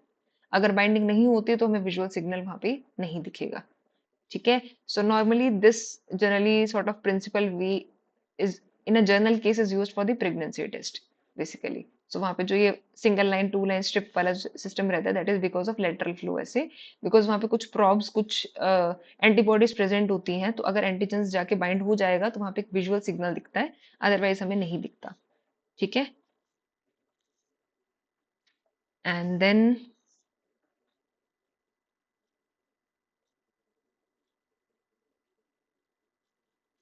ओके, द मोस्ट इंपॉर्टेंट जो एक बायोलॉजिकल डाटाबेस जो हमारे इंडिया में हम यूज करते हैं, दैट इज एनसीबीए, जहाँ पे सारी सीक्वेंसेस सबमिट वगैरह होती हैं, जेनोम्स की सारी टोटल जीन सीक्वेंसेस वगैरह सब कुछ, बायोलॉजिकल डाटा जो है वो एक एक्सेसिबल फॉर्म के अंदर, जहाँ पे एक ऑर्गेनाइज्ड वे के अंदर स्टोर रहता है, तो वो होता है एनसीबीआई।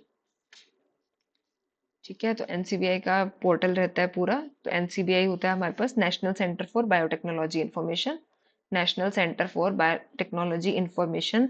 1988 के अंदर ये इस्टेब्लिश हुआ था, और इसके अंदर न्यूक्लियोटाइड और प्रोटीन्स की जितनी भी इंफॉर्मेशन है, जितना सीक्वेंसेस, सब कुछ डाटाबेस है, वो इसके अंदर प्रेजेंट है। ठीक है, तो हमारे इंडिया के अंदर major biological database that is NCBI. ठीक है, और एक इससे रिलेटेड ये होता है हमारा ब्लास्ट। ब्लास्ट क्या होता है, basic local alignment search tool. क्या होता है, basic local alignment search tool. ठीक है, तो ये एनसीबीआई हमें ये एक ऐसा टूल है, ये हमें प्रोवाइड करती हैं। इसकी मदद से हम क्या कर सकते हैं कि आपके पास कोई अननोन सीक्वेंस है, आप उसको वहां पे ऑलरेडी प्रेजेंट जो सीक्वेंसेस है उनसे आप कंपेयर कर सकते हैं, और ये कर सकते हैं कि कौन सी पर्टिकुलर पैथोजन स्पीशीज के साथ आपकी सीक्वेंस जो है ये सिमिलैरिटी शो कर रही है। Okay, so NCBI is basically a database, that is national centre for biologic आपका हो गया बायोटेक्नोलॉजी हो गया सेंटर, ठीक है, national centre for biotechnology information, and this is a complete database. It was established in 1988, and it has the complete genome sequences and all database for the DNA and proteins and all. Now, BLAST is Basic Local Alignment Search Tool. It is a tool that is given by NCBI, in which if you are having any unknown species and you have to identify that, okay, this is Fusarium, we can identify it morphologically, but what species of Fusarium or with what species they are showing the similarities. Okay, then what are their ancestors and or everything that we can compare the similarities and differences with the already present sequence with the help of this BLAST. Okay, now I think this is done. Okay, and yeah, I think. And just remember, I have told you in the class also, like for this DAPI and Dean stains, we use it for the phytoplasma detection. DAPI and Dean stains are used for the phytoplasma detection. Okay. So this was the last class, and I think I've tried my best to cover as much as possible in this last time. And I'll tell you again that please don't take any stress. Okay, just revise it in a very calm way. Just go through, okay, whatever notes you are having, just read it once, okay? Just go through it like casually. We are reading a any good book, any story book we are reading, just go through the historical portion or just listen to the video. But don't study anything new. Don't go for anything new. Just read, revise only that you have studied, so that because we only regret about the questions that we studied but we didn't attempt, okay? We only because whatever we didn't study, we are not having any regret about that. Okay, we don't study, we don't know. Okay, so be calm, revise it for today, take a good sleep, have your breakfast, have at least some of it. Okay, because myself also I'm that kind of person. I am not able to eat anything before the exam, but this is a very big exam for you. This is a very big day for you. So just have a little bit of something so that your health will be fine at that time and you can give your exam at your best. All the best to everyone. My all well wishes are with you, and just go for it. Everything will be fine. Okay, thank you so much. Bye bye.